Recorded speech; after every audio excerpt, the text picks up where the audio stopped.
Hi guys, நான் ஏற்கனவே இந்த அவரைக்கொடி வந்து உங்களுக்கு இந்த அவரைக்கொடி சின்னதாக இருக்கும்போது ஒரு வீடியோ போட்டிருந்தேன். இப்போ பாருங்கள், அவரைக்கொடி வந்து நல்லா படர்ந்து நிறைய காய்களை வந்து நம்மளுக்கு தந்திருக்கு.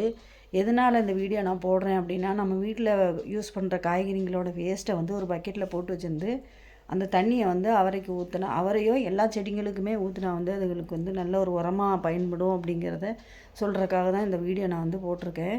பாருங்கள், நிறைய காய்கள் இருக்குது வந்து நிறைய. அது இல்லாமல் பூவுமே இன்னும் நிறைய இருக்குது. பூ பிஞ்சு காயெல்லாம் நிறைய இருக்குது. சரி, அதனால் இந்த தண்ணியை வந்து யூஸ் பண்ணும்போது நமக்கு நல்ல ஒரு யூஸ்ஃபுல்லாக இருக்கும் அப்படிங்கிறக்காக காட்டியிருக்கேன்.